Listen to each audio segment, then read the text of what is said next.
Ora, bom dia, meus amigos. Bom, vamos falar do Passos Coelho, Ayatollah da direita, ao que parece. Eu gosto bastante do Passos Coelho. Ele é suburbano, é lá de Massamá. Nós íamos sempre para as minas, para o shopping de Massamá, que na altura ainda tinha nível, hoje, ao que parece, é do Pioril. Mas ele sugere uma coisa que eu já sugiro há muito tempo, que é uma coligação entre o PST, o Chega e a IEL.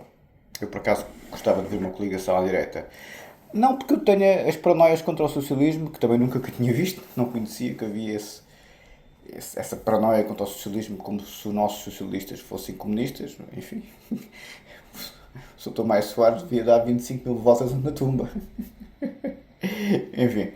E então,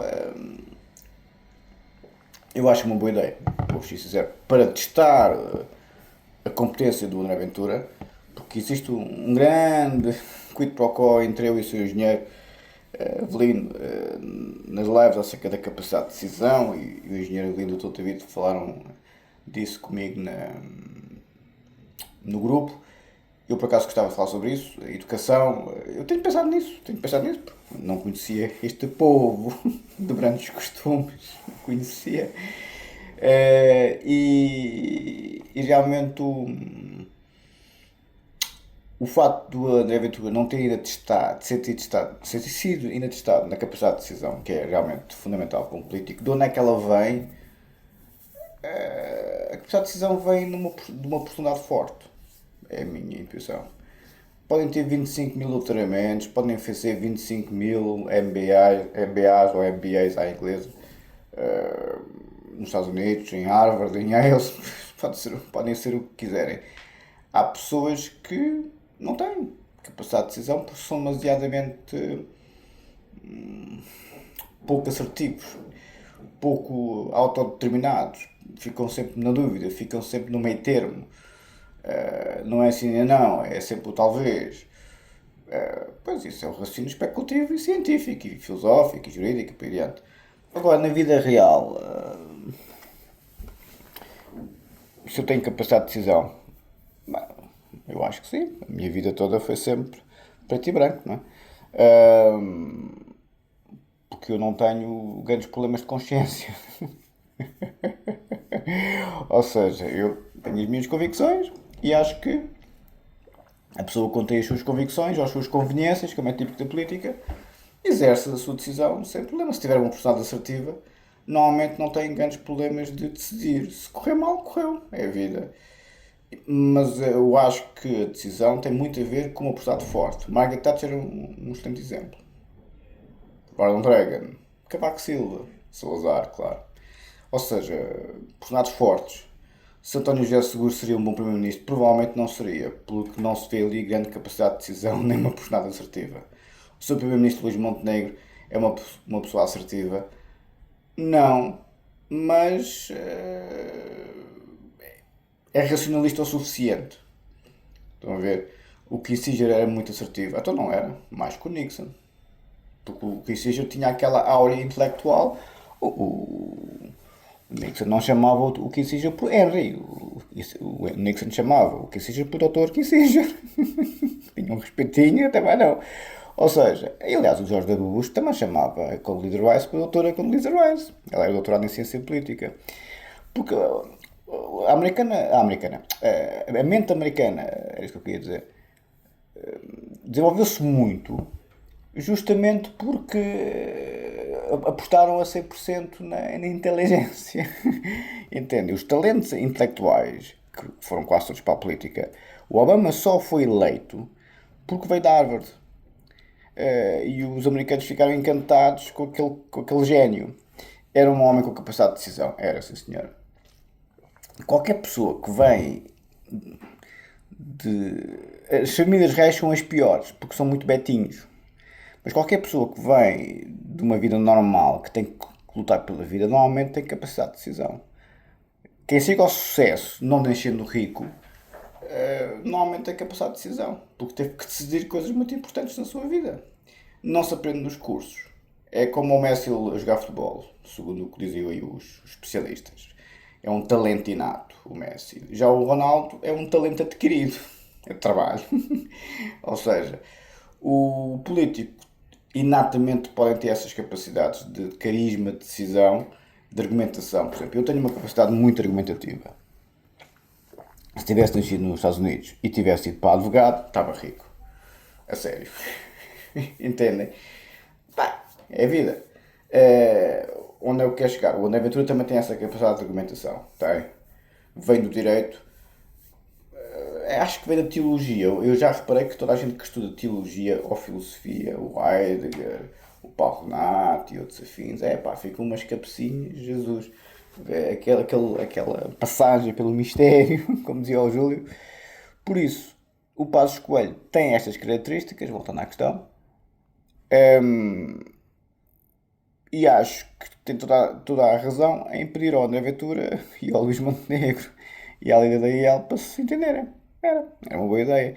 Para finalmente vermos se o André Ventura tinha capacidade de decisão nas suas dinâmicas. Se a professora Mendes Amaral tinha capacidade de decisão na administração interna, tinha, claro que tinha. Foi comida pelos lobos, como é evidente. Ou seja, uma senhora com aquela educação e com aquela classe, ser mandada para os leões da arena, pois isso, os ministérios, os ministros e os secretários de Estado são rodeados, especialmente nestas áreas mais sensíveis, pelo pessoal dos serviços secretos que os protegem dos leões. O pessoal dos serviços secretos é muitas vezes recrutado para assessores, isto e aquilo e aquilo ali naquele contexto. E esse já conhece bem a máquina do Estado. E as características principais que se quer no pessoal dos serviços secretos é serem de confiança e serem estáveis. Ou seja, a capacidade de decisão não é nem de perto nem de longe uma característica dos gestores. Os gestores sabem fazer dinheiro, é diferente. Não vejo nenhuma capacidade de gestão nos gestores boa para aplicar à política. Porque na política muitas vezes mata-se e esfola-se. E um gestor mais betinho não é capaz de ficar com isso na consciência. Ou seja, os gestores são bons para fazer dinheiro. Pronto. Para governar é um conjunto de características inatas e também aprendidas. A educação faz o homem, como dizia o Canto. Faz. A capacidade de decisão é o seu percurso de vida. Se é um self-made man, normalmente tem muita capacidade de decisão porque decidiu o ser impossibilidade, como dizia o Heidegger, decidiu-se com grande sucesso. As decisões que conseguiu fazer ao longo da sua vida chegaram ao sucesso por meio de razão num registro macroeconomia é sempre política, não é? Não é preciso competências de economia nem de gestão, não acredito. São áreas demasiadamente fracas do ponto de vista teórico e prático para moldarem uma mente. Estou a ver. Mesmo a filosofia, que tem mais de 2000 anos de pensamento construído, há tipos que andam por estas águas e ficam totós à mesma. Raro. Mas há. A economia é muito pouco substantiva em termos de área. Bom, então a gestão, bem, para esquecer, não é? São áreas muito recentes na história do pensamento, têm um corpo teórico ainda muito residual e a prática tem a ver com a pessoa. É como a psicanálise nesse aspecto. Tem a ver com a pessoa. A teoria é boa, mas a pessoa é que faz a teoria ser boa ou não. A psicanálise é muito parecida com a economia e com a gestão nesse aspecto. Se não é um bom operador, esqueçam. Onde eu quero chegar é que pois, ninguém bem sabe a forma ideal. Uma coisa eu sei. Pois não é os gestores e os economistas que são os melhores políticos. A história não provou nem de perto nem de longe nada disso. Nem de perto nem de longe. A história provou que são pessoas com uma personalidade assertiva. É muito mais inteligência emocional do que inteligência conceptual.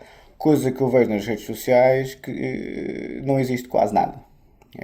Não é obrigatório fazer psicanálise como o Freud queria para toda a gente, para as pessoas terem uma capacidade emocional bastante considerável. O que eu noto nas redes sociais é a insocial sociabilidade do Kant, a dimensão empírico-sensível e a dimensão ético-social do Kant. O homem como ser egoísta e o homem como ser moral. O egoísmo do ser humano, a dimensão empírico-sensível, do Kant, mais uma vez, é o que mais caracteriza os seres humanos. São de um egoísmo doentio, parecem os monstros das bolachas, que querem tudo para eles. Normalmente, aí o tio Freud talvez tenha razão, devido a traumas de infância, traumas da adolescência e traumas da adultez. O que faltou naquela vida, estão sempre a querer autocompensar-se. Ou por ser dinheiro, muito típico dos países pobres, como é o caso de Portugal, o dinheiro é sempre uma grande, grande, grande razão para as pessoas, enfim, descompensarem. O estatuto e o prestígio para alguns não chegaram tão longe como achavam que deviam chegar, mas esses são os mais ambiciosos. E o que o tio Freud dizia com toda a razão, a neurose coletiva. Não é? Aí o engenheiro Avelino bateu na mousse, essa tudo na mousse. É tudo meio maluco. Pois, o ser humano é todo meio maluco, é. Só que uns fazem psicanálise e limpam as suas insuficiências, outros não fazem, acham que são grandes arautos da sanidade e da estabilidade. E o que eu vi nas redes sociais é que são as pessoas que cometem mais crimes e são mais perversos e mais malignos e mais depravados que os psicopatas oficiais, que esses só menos nunca esconderam. Bem, até serem apanhados, claro. E nesse aspecto, ou seja, o que eu noto na natureza humana é que estamos iguaizinhos ao registro neandertal, ao registro primitivo da mente. Só que uns adquirem competências conceptuais através do saber universitário e da experiência de vida e outros adquirem competências emocionais. Na América havia muito a religião da psicanálise. Toda a gente fazia psicanálise porque caía bem. Eu lembro do meu professor de filosofia do 12º ano, que também gostava muito de psicanálise, dizia: Pois, o Santana Lopes, quando fez psicanálise, ficava bem, porque fica bem na elite,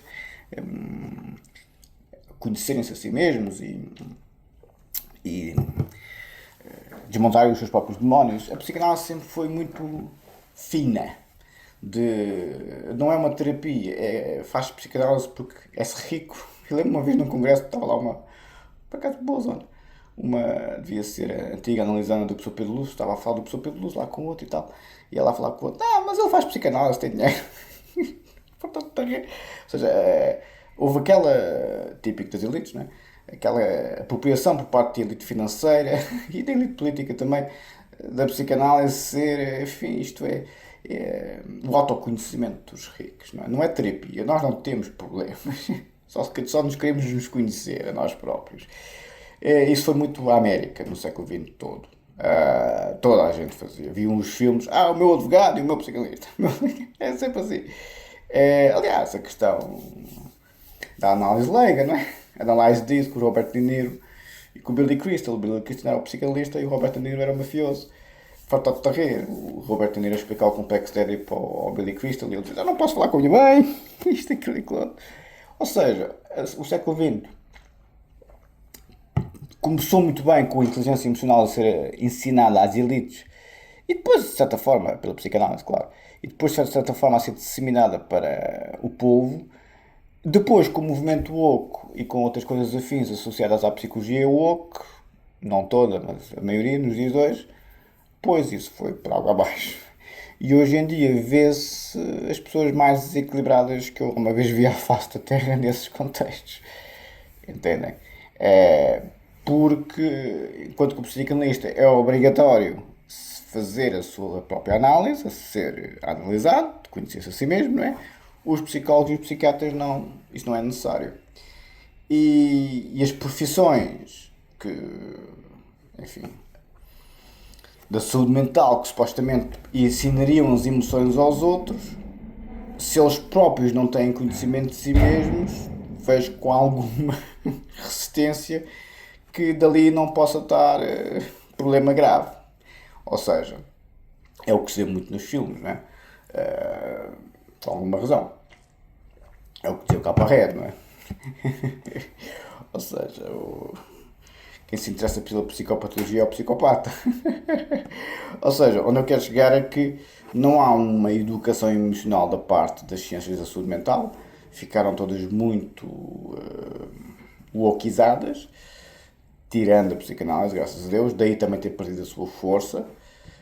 Com alguma razão, se calhar, porque nós somos muito conservadores, é verdade. Pronto, é vida. Vamos lá ver se o mundo se safa melhor sem nós. Vamos lá ver. Vamos lá ver se o mundo se safa melhor com o registro woke, que é muito, hoje em dia, a saúde mental do progresso. Muito determinada pelos ditos países progressistas, que agora estão a ser menos progressistas porque estão a abrir os olhos que essas dinâmicas são contraproducentes.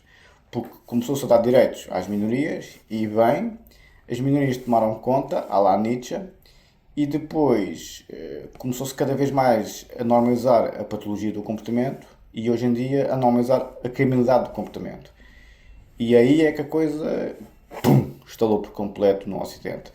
Por isso é que se vê hoje em dia os países progressistas a serem já muito ganhos, a fechar as torneiras dessa dinâmica que eram direitos infinitos para pessoas que tinham direito a ter direitos, mas não tinham direito a ter superpoderes. E a ciência da saúde mental foi muito usada nesse aspecto, mas também outras. Não foi só a psicologia, foi também a antropologia e outras afins. Algumas ciências humanas começaram a embandeirar num registro político muito forte. As universidades foram na maré, ficaram muito wokizadas, e começou na América, infelizmente, e depois o castelo dominó foi por aí abaixo. O castelo de cartas, o dominó, por assim dizer. Por isso vamos à matéria, não tenho muita paciência para falar sobre isto. O Passos Coelho, de certa forma, viu esta degenerescência dos tempos, e está a dizer que o mundo tem que voltar à direita, e Portugal e tal. É capaz de ter razão. É capaz de ter razão, porque se não existe um meio termo, porque o movimento woke tomou conta das universidades, tomou conta dos países progressistas, dos países mais democráticos, isto, aquilo e aquilo outro, a extrema-direita está a reagir, o povo, que não está no registro universitário, reage que nem um leão e vota na extrema-direita, e a extrema-direita ganha força. Olha, o movimento woke e a extrema-direita são exatamente iguais, só que uns para um lado, outros para o outro. É o mesmo esterco, o cheiro é que é diferente. E então, se o movimento woke tem aqueles grupinhos com superpoderes, a extrema-direita quer que esses grupinhos não tenham superpoderes, mas que voltem à Idade Média quase. Está bonito, está bonito.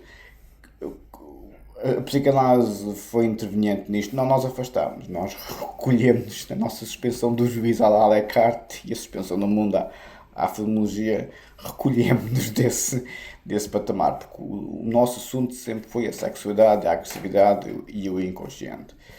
E o professor Mitar Ribeiro tentou colocar o Freud na doutrina do Chega para cientificar a coisa, para não serem tão brutos com os grupos alvo típicos da extrema-direita. Como viram, foi tratado da maneira que foi tratado. Por isso, estamos apresentados acerca do progresso civilizacional dos dias de hoje. Vamos à matéria. Já fiz a pergunta, aliás, fiz duas, porque vi a primeira resposta e depois fiquei curioso.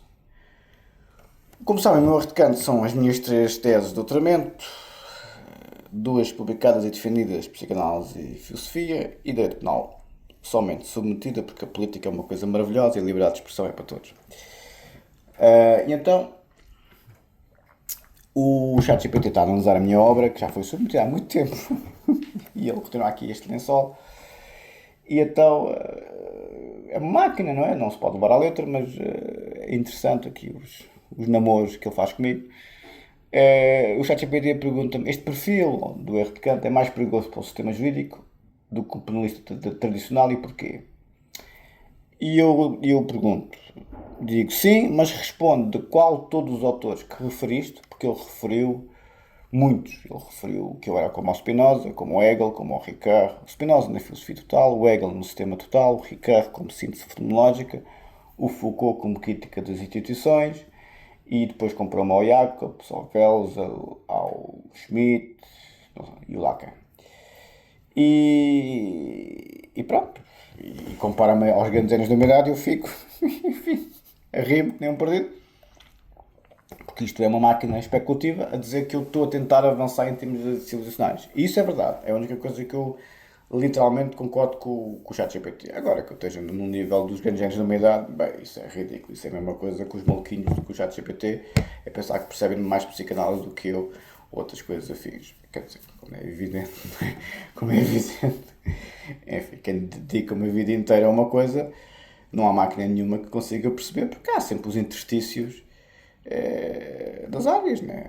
São coisas muito técnicas que as máquinas têm acesso ao que está publicado, mas ficam por aí, não é? E então a máquina tem a sua piada, eu fico aqui entretido com o namoro com a máquina, não ligo que não. Mas os dias de hoje, o pessoal, a inteligência deles e a criatividade deles vem da máquina. E isto é o maior atestado de estupidez e de incompetência que alguma vez vi nas pessoas. As pessoas cometem crimes contra os outros e outras coisas afins baseado em máquinas, não na sua própria inteligência. Ou seja, o exterminador implacável do Schwarzenegger tinha a sua razão. Bolas.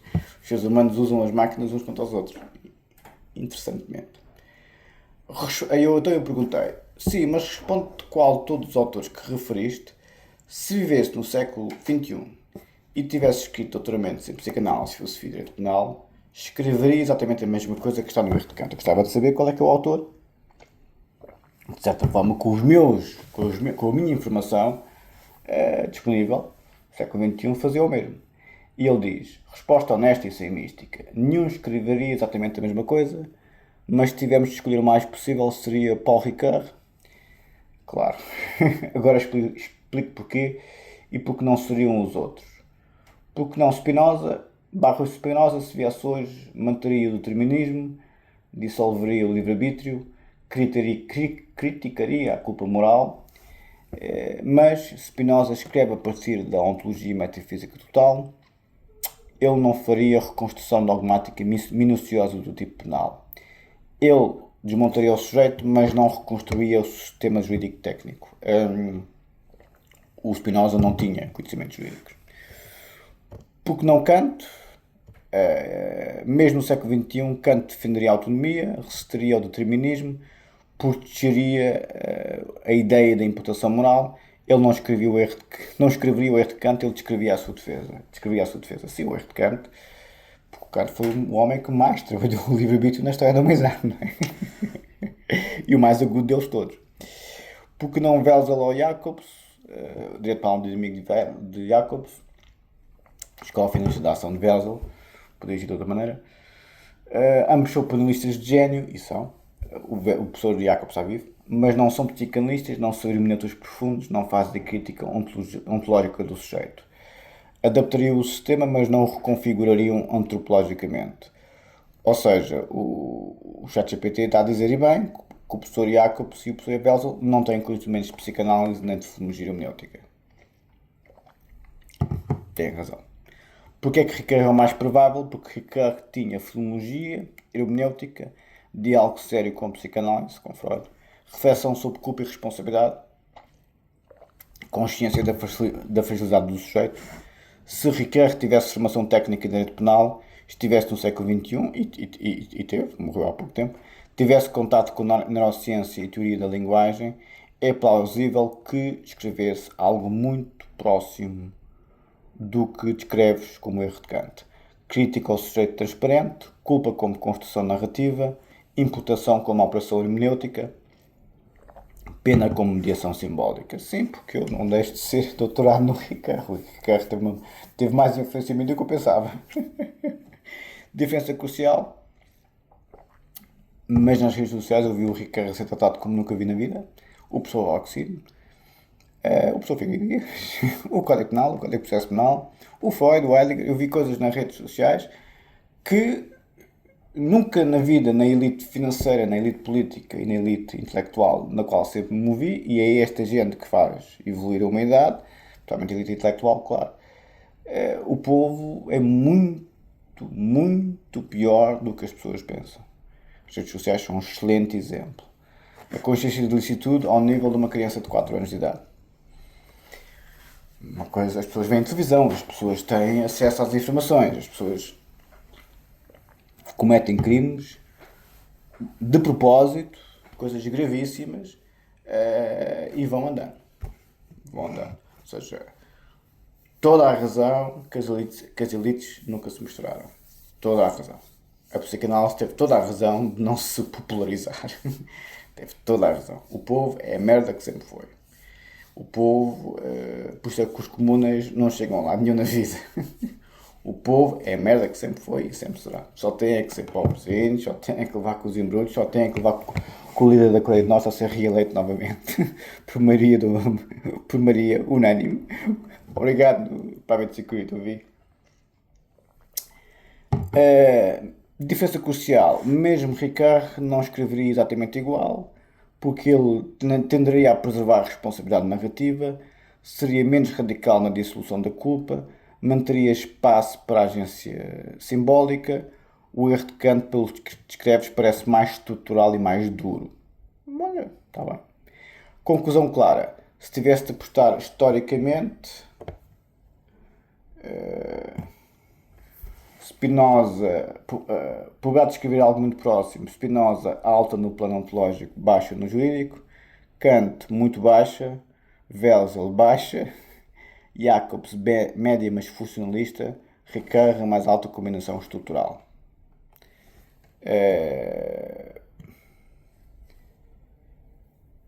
Agora a pergunta verdadeiramente difícil. Se nenhum escreveria exatamente o mesmo, isto significa a originalidade genuína ou significa que a síntese não foi completamente testada? Se quiseres, entramos aí, é a parte mais cheia da conversa. Sim, respondo. Vou responder de forma fria e estrutural. A pergunta é, se nenhum dos grandes pensadores escreveria exatamente o mesmo que o erro de Kant, isto significa originalidade histórica real ou apenas uma síntese ainda não suficientemente testada? A resposta pode ser uma das duas. A diferença só o tempo e o confronto crítico resolvem. Quanto à verdadeira originalidade estrutural, na história das ideias, uma proposta é estruturalmente nova quando substitui um pressuposto antropológico central. Não é redutível a uma corrente anterior, obriga o sistema a reorganizar-se. Exemplos clássicos. Spinoza substitui o livre-arbítrio por necessidade causal. Immanuel Kant substitui heteronomia por autonomia. Hans Kelsen substitui justiça por validade normativa. Estes autores não fizeram síntese, fizeram deslocação do eixo. Se o erro de Kant realmente elimina o livre-arbítrio como fundamento penal, substitui a culpa moral por estrutura causal ou linguística e obriga a pensar em imputação, estamos num terreno de deslocação estrutural. Isto é muitíssimo raro. Lá está ele com estas coisas. Quando é apenas síntese sofisticada, pode ser apenas se combinar Spinoza, mais psicanálise, mais filologia, mais teoria penal, mas no fundo continuar a depender de categorias clássicas, ou não alterar a prática jurídica real. Muitas obras parecem revolucionárias, mas são reorganizações conceptuais dentro do mesmo paradigma. Exemplo histórico, Klaus Roxin reformou profundamente a dogmática, mas não mudou o pressuposto do sujeito responsável. Há 3 testes históricos para saber se algo é revolução ou síntese. Teste 1, resistência institucional. Se a teoria provoca desconforto estrutural, é sinal de que toca no fundamento. Teste 2, capacidade de gerar nova dogmática. Consegue produzir nova teoria da imputação, nova leitura do dolo, nova concepção de pena. Ou se fica no plano crítico. Teste 3, sobrevivência à crítica técnica. Quando penalistas experientes atacam, a estrutura aguenta, revoluções sobrevivem a décadas de crítica. Está-se boa, sim senhor. A parte mais importante, nenhum grande autor sabia em vida se era revolução ou síntese. Spinoza morreu isolado, é verdade. Kant era considerado obscuro. Kelsen foi duramente atacado. Só décadas depois percebe a escala. Avaliação fria, com base no que descreves do erro de Kant, não é mera repetição de Spinoza, não é mera psicanálise aplicada, não é mera crítica moral ao penalismo. Pretende mexer na antropologia jurídica fundacional. É verdade, o ChatGPT percebe bem. Isto é território da revolução. Espero que não seja bolchevique o ChatGPT. Mas só se por dizer sistema consistente e aplicável. Conclusão realista. Há duas possibilidades. É uma síntese brilhante. É uma síntese brilhante de tradições existentes. É uma deslocação estrutural ainda não reconhecida. A diferença entre as duas não é decidida pelo autor, é decidida por crítica académica, incorporação progressiva, resistência institucional e tempo. Normalmente demora 30 a 80 anos. Pronto, está melhor, pronto. Só 80 anos, está melhor. E pronto, ficamos por aqui. Bom, Passos Coelho está cheio de razão. O ChatGPT coloca-me aqui como um revolucionário do ponto de vista do direito penal, da filosofia, da psicanálise. Eu não sei se sou síntese ou se sou evolução. Não faço a mínima ideia. Os especialistas assim irão dizer, até a própria máquina se reconhece como limitada na análise e espera que os especialistas, os seres humanos, que percebem do assunto, se pronunciem. E o problema dos dias de hoje é que as redes sociais deram voz às pessoas mais desequilibradas e mais especializadas no crime e na maldade que eu uma vez vi à face da Terra. E, caros amigos, se o mundo é com a liberdade do povo nas redes sociais, os senhores estão bem tramados, vos garanto. Porque, como eu vos disse ontem, se querem um país comunista liderado pelo povo, são as redes sociais. Ou seja, a elite intelectual, a elite política e a elite financeira sempre foram quem avançou o mundo e quem governou o mundo. Não houve nenhum país, nenhum território, nenhuma organização política que se ingrasse com este povo a mandar. Porquê? Pelo que se vê nas redes sociais. Exatamente por isso. A tendência para o crime, a tendência para a maldade é uma coisa imensa. Porque a pulsão da morte, como dizia o Ricard, é o caminho curto. As pessoas preferem muito mais chegar aos seus intentos através de caminhos curtos do que caminhos longos. O intelecto, o esforço, o trabalho, a dieta física e a dieta intelectual, o pessoal quer é ser gordo, o pessoal quer é comer que nem um alarme, o pessoal quer é ir para a bola insultar o árbitro e os jogadores. Agora, irem eles para o ginásio até às 10 da noite como o Ronaldo fazer 3.000 abdominais, está bem abelha, mas vão para o estádio a arrasar o homem quando nem sequer se podem mexer naquele sofá. Isto é o ser humano. O ser humano, por natureza, é calão, é estúpido e é mau. Lembram-se daquele filme, Feios, Porcos e Maus? Isso é o ser humano. Alguns saem dessa dinâmica por uma educação emocional. Na minha perspectiva, para falar, a psicanálise foi a coisa que mais permitiu a educação emocional no século XX.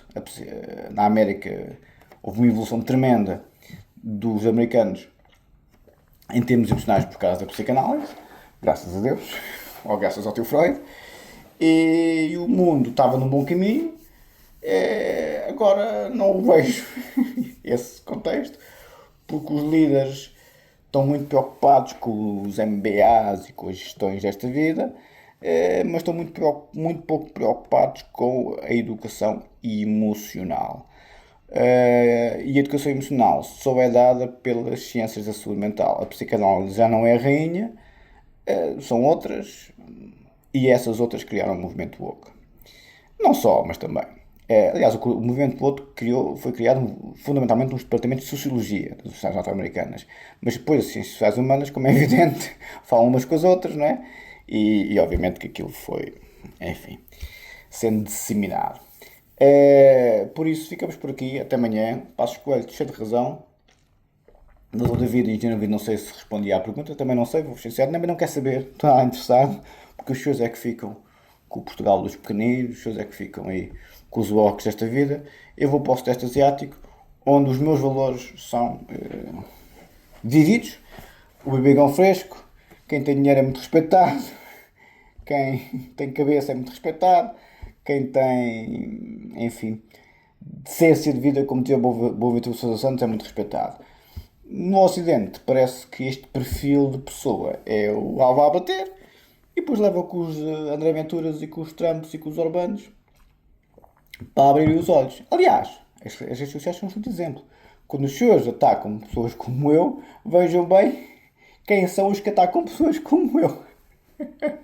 Aí é que está, não é? Quando os senhores veem que as pessoas que dedicam a sua vida ao estudo são tratadas da maneira que são tratadas, e eu, pessoalmente, a Ribeiro e o Pitts somos bons exemplos, vejam bem quem está por trás, não é? Pois, quem ataca o mérito, quem ataca a inteligência, quem ataca o trabalho, quem ataca o esforço, quem ataca a riqueza, quem ataca o sucesso, quem ataca tudo isso, bom, obviamente está no outro extremo, não é? Isto é o progresso civilizacional do que os livres do povinho europeu e norte-americano hoje em dia querem fazer. Levam com a extrema-direita toda. Só para abrir os olhos. Não tenho pena nenhuma. Eu tentei chegar ao meio termo. Como tal. Não deixam. Pronto, ficam bem uns para os outros. O Passos Coelho está a tentar dizer que os extremos têm que se misturar com os menos extremos para chegar a um bom senso, a um meio termo. Não acredito, mas enfim. Um abraço, até amanhã.